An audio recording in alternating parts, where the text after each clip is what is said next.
Olá pessoal, bem-vindo a mais uma aula de robótica. Meu nome é Igor e hoje a gente vai falar sobre uma coisa que a gente já viu também, mas a gente vai dar uma aprofundada um pouquinho mais, que é motores. Afinal, você sabe como funcionam os motores? Bem, antes da gente responder essa pergunta, a gente tem que se perguntar primeiro o que é um motor. Então vamos lá. Motor é um dispositivo que converte outras formas de energia em energia mecânica, de forma a impelir movimento a uma máquina ou veículo. Ou seja, a gente vai transformar alguma forma de energia em energia mecânica, tá certo? Mas aí a gente volta para a primeira pergunta. Como funcionam os motores? E aí eu tenho que fazer outra pergunta em cima disso. Que motores? Porque nós temos diversos tipos de motores, nós não só temos um único tipo de motor. Então, nessa aula a gente vai ver primeiramente alguns tipos de motores e como eles funcionam. E para a gente começar, a gente vai com o nosso primeiro motor da história.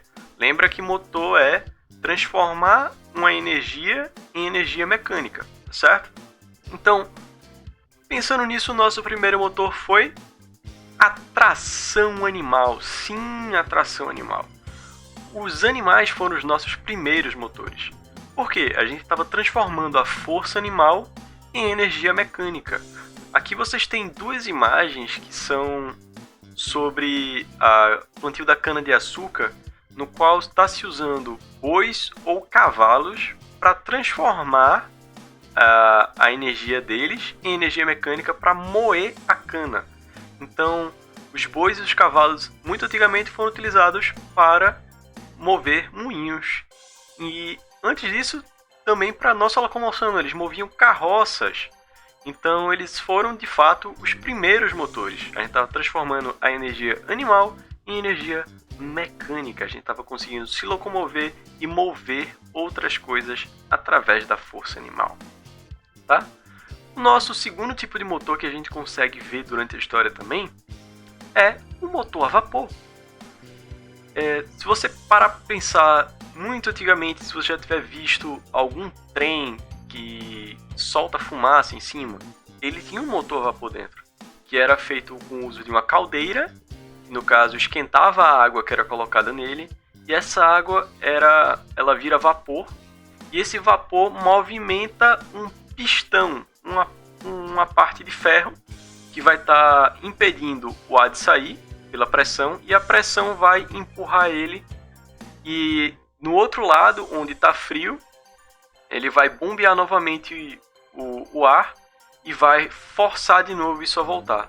Então, o motor a vapor, ele também é conhecido como motor Stirling, ou motor quente e frio, que no caso o vapor vem quente e depois ele esfria, certo? Quando um gás ele tende a esquentar, ele tende a aumentar a pressão e ele tende a aumentar o seu volume. Então, quando você esquenta a água, vai gerar vapor e esse vapor vai gerar movimento através da expansão das moléculas.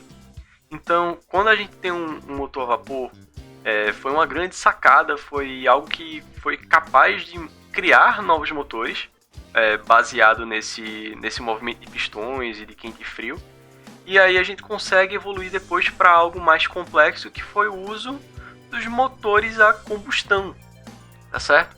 Usando o mesmo princípio de ter um pistão de estar gerando esse movimento cíclico aqui, através da expansão de gás, a gente faz a mesma coisa com o motor a combustão, só que dessa vez a gente vai estar usando uma carga explosiva, a gente vai estar usando um combustível que vai pegar fogo e vai empurrar esse pistão e vai fazer o movimento do motor dentro do cilindro, tá certo?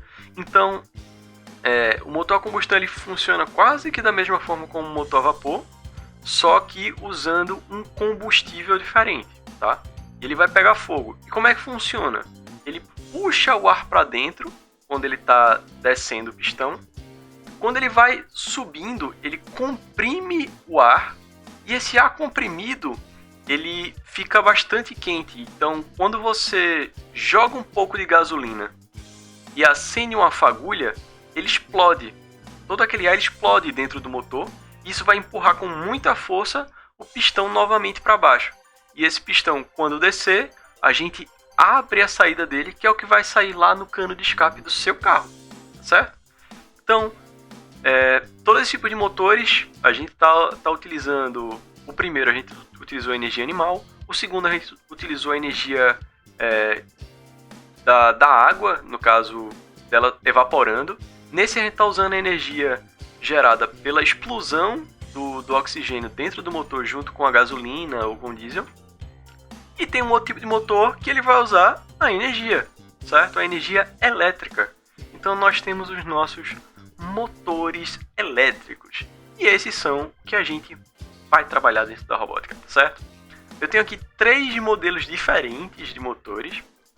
Esse primeiro aqui, ele é um motor DC, ou seja, ele é um motor de Direct Current, ou um motor de corrente direta.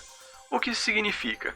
Que a energia vai entrar por um lado dele e vai sair pelo outro, e ele vai só ter 2 estados, que é o ligado e o desligado, certo? Então, quando a gente passa uma corrente por ele, se ela está girando para um lado, ela vai fazer o motor girar para o lado que ela está indicando. No caso, se eu tenho um lado positivo e outro negativo, e ela vem do meu positivo para o meu negativo, quando ela estiver fazendo esse movimento dentro do motor, passando por dentro dele, vai forçar ele a girar de um lado para o outro. Se eu inverter essa direção de positivo e negativo, ele vai girar para o outro lado, tá certo?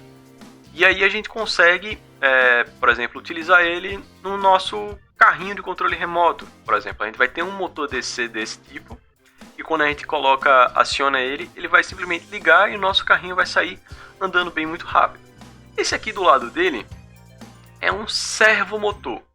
O que é que tem de diferente do servomotor para o meu motor DC? O meu servomotor, eu consigo controlar a quantidade de passos que ele vai dar. Ué, ele dá um passo? Sim, ele dá um passo, mas é um passo diferente, que é o passo da engrenagem que tem dentro dele. Então, se você pensar numa engrenagem cheia de dentinhos, a gente consegue controlar esse movimento com precisão. Então, a gente consegue mover somente 1 grau ou 10 graus, depende do que eu quiser fazer com ele. Então, ao invés de eu estar ligado e desligado girando sempre, eu consigo mover só um pouquinho de um lado para o outro, dar uma volta inteira, ou simplesmente deixar ele ligado continuamente para girar, mas eu vou conseguir saber qual é a posição que ele está girando e qual a intensidade que ele está girando e qual a angulação que ele está girando. Esse é o legal de ter um servomotor. Então, se você quer ter uma precisão maior, você usa um servo, que às vezes eles são até mais fortes do que os próprios motores DC, tá certo? E eles conseguem ter uma aplicação muito grande dentro da robótica, porque o que a gente geralmente quer é ter uma precisão maior com relação a isso. Então, esse aqui é um servo pequenininho, ele é um servo de 9 gramas, então ele consegue carregar uma força pequena, a gente consegue fazer um robô pequeno com ele, mas existem servos de motores maiores que são utilizados até na indústria para construir carros. Então a gente está utilizando esses motores para ter uma precisão muito maior. E esse aqui que tem, por último, é um motor AC, que é um motor de Alternate Current, ou corrente alternada. O que ele faz? Ele vai fazer a mesma coisa que esse meu motor DC, só que a gente vai estar usando a energia que pode vir da nossa tomada, por exemplo. Certo? Esse aqui do motor de corrente direta, ele não vai estar utilizando a energia da tomada. A gente vai estar usando uma potência mais baixa, a gente vai estar utilizando uma pilha, uma bateria. Já esse aqui, ele vai ser muito mais potente, de certa forma. E ele tem uma coisa também, que ele é um motor, ele vai ter que funcionar diferente na parte interna dele. O motor DC, ele vai ter uma bobina aqui dentro, ele vai ter um monte de fio enrolado, da mesma forma como o fio vai estar enrolado aqui dentro do meu motor AC, só que o meu motor AC ele vai ter que ligar e desligar certas partes dele de forma diferente do meu motor DC, tá certo?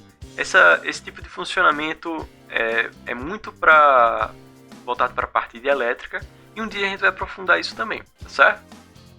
E bem, pessoal, por hoje é só. Essa foi a aula de robótica sobre motores. Na minha próxima aula a gente vai montar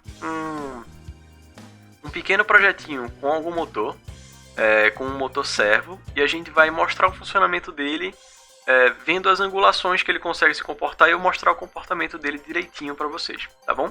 Qualquer dúvida, entre em contato com a gente lá no dúvida@madebyrobotica.com.br, que eu ou qualquer outro professor vai lhe responder, tá certo? Muito obrigado, pessoal. Obrigado e até a próxima. Robótica é made by.